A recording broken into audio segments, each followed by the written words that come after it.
Ini adalah PowerPoint dari kelompok 7 tentang analisis resiko dan juga praktik keberlanjutan dalam dunia keuangan dan industri. Yang dimana materi ini diambil dari asesmen 2 sampai 5. Perusahaan dan institusi keuangan menghadapi tekanan untuk berkontribusi terhadap ekonomi hijau dan juga pelaporan keuangan, lingkungan yang transparan.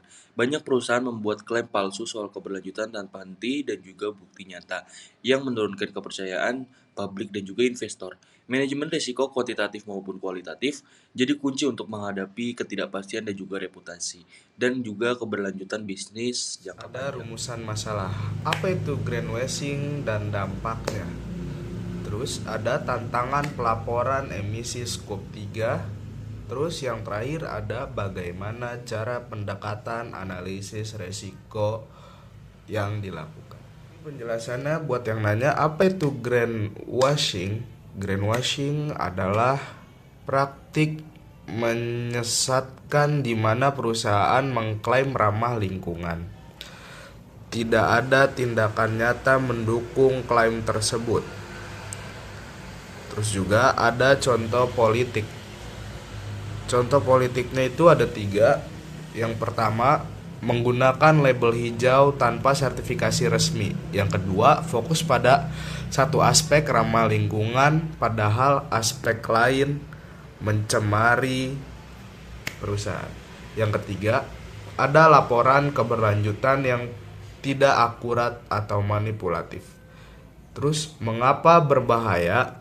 Menurunkan kepercayaan publik pada investor, merusak reputasi perusahaan. Terus, menghambat transisi menuju ekonomi berkelanjutan. Terus ada solusi dan pencegahan. Nah, yang pertama, gunakan standar internasional, bisa GRI, CSRD ataupun SASB. Yang kedua, ada lakukan audit dan verifikasi oleh pihak ketiga. Terus yang ketiga, ada sampaikan data berbasis fakta, hanya narasi promosi. Yang terakhir, ada hindari penggunaan offset karbon sebagai jalan. Ada pelaporan emisi skop 3.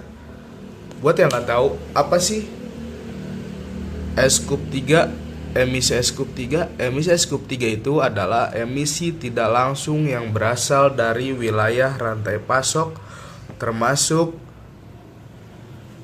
satu, bahan baku dari pemasok. Yang kedua, transportasi dan distribusi. Yang ketiga, penggunaan produk oleh konsumen. Yang keempat, pengolahan limbah air.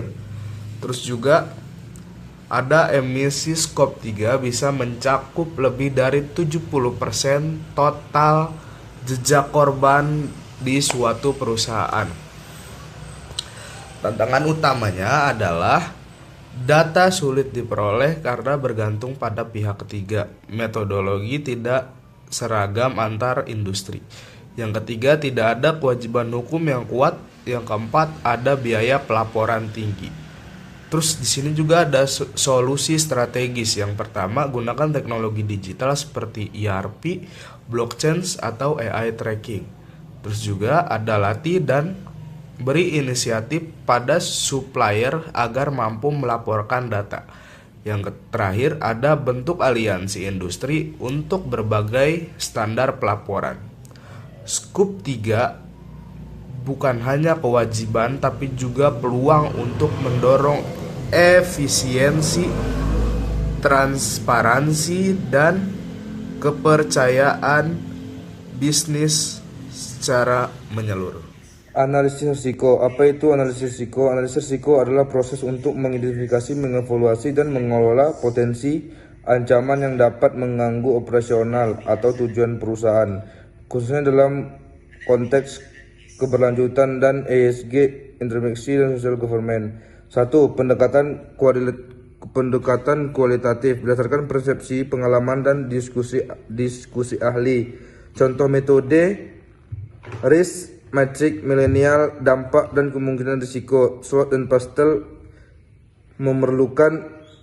memutarakan risiko dari faktor internal dan eksternal. Delphi method, pendapat pakar untuk konsensus risiko. Kelebihan yaitu fleksibel dan cepat. cocok untuk risiko baru atau belum terukur.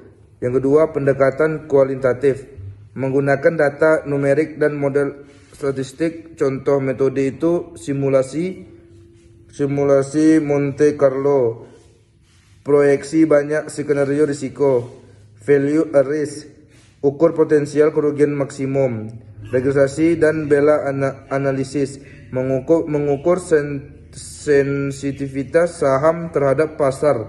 Kelebihannya lebih presisi dan objektif, dan cocok untuk sektor keuangan dan investasi. Studi kasus risiko pariwisata dan energi. Risiko di sektor pariwisata. Risiko teknis perencanaan infrastruktur kurang ramah lingkungan, keterlambatan proyek.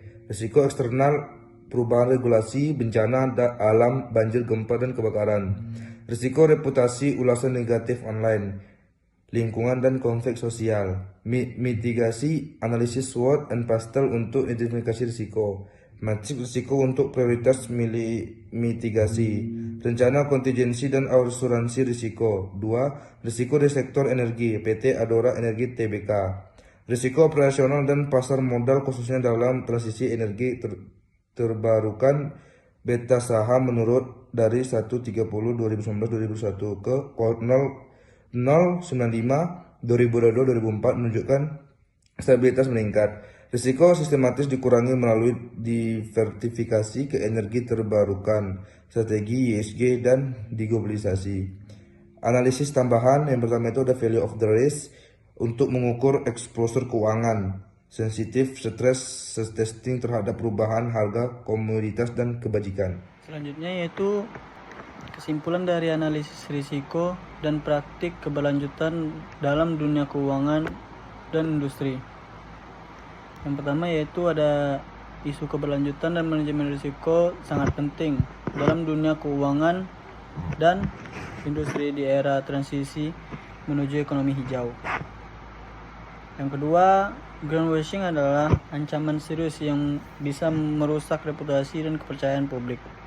Solusinya yaitu transparansi, standar internasional, dan audit independen.